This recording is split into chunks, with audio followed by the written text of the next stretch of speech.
The only people who don't want to disclose the truth are people with something to hide. Benghazi question. I know pieces of this story have been litigated and you've been asked about it, but there are people in your own State Department saying they've been blocked from coming forward, that they survived the terror attack and they want to tell their story. Will you help them come forward and just say it once and for all? Ed, I'm not familiar with this notion that anybody's been blocked from testifying. So what I'll do is I will find out what exactly you're referring to. What I've been very clear about from the start is that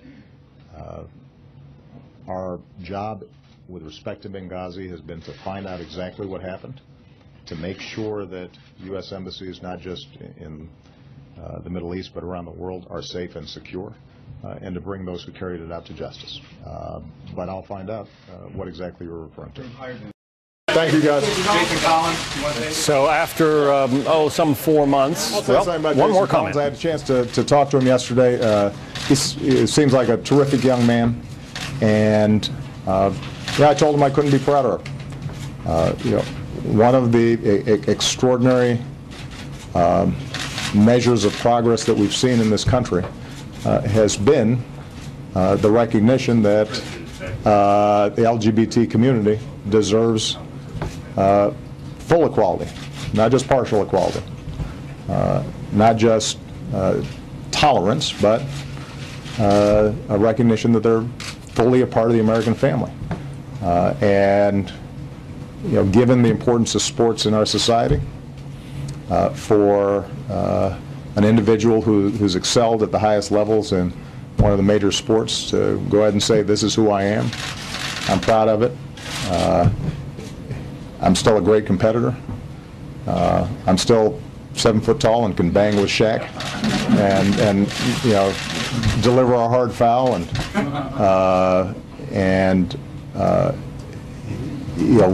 for I think a lot of young people out there who are gay or lesbian, who are struggling with these issues, to see a role model like that who's unafraid, I think it's a great thing.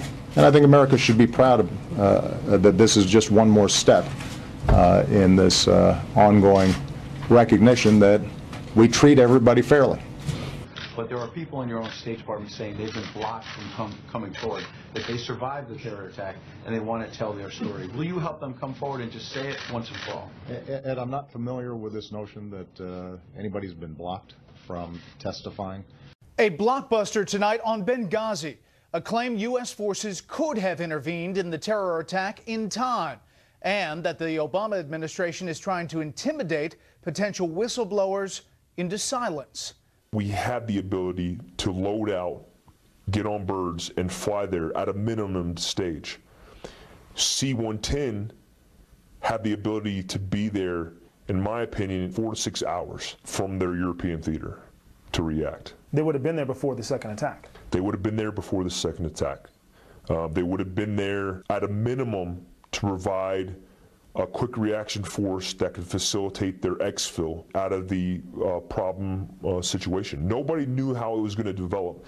And you hear a whole bunch of people and a whole bunch of advisors say, hey, we wouldn't have sent them there because the security was an unknown situation. No one knew that. If it's an unknown situation, at a minimum, you send forces there to facilitate the exfil or medical injuries. We could have sent a C-130 at Benghazi to provide medical evacuation for the injured. Our source says many connected to Benghazi feel threatened and are afraid to talk. So far, confidential sources have fed some information, but nobody has come forward publicly on camera until now. The problem is, you got guys in my position, you got guys in special operations community who are still active and still involved, and they would be decapitated if they came forward with information that could affect high-level commanders. Despite the concern, our confidential source says the community feels there was a betrayal all the way to the top, and that people on the ground in Benghazi were left to fend for themselves. I don't blame them for not coming forward. It's something that's risky, especially in our line of profession, to say anything about anything in the realm of politics or that deals with policy. Our source provides insight into how the U.S. government and military reacted from the moment the attack began through the immediate hours after Ambassador Chris Stevens went missing, what they were told to do and what not to do, as Stevens, diplomatic officer Sean Smith, and former Special Operations members Tyrone Woods and Glenn Doherty were killed. There's a lot of responsibility, a lot of onus that needs to be taken up and accounted for. If you put it that way, Jonathan, maybe I should just pack up and go home. Golly. The only people who don't want to disclose the truth are people with something to hide.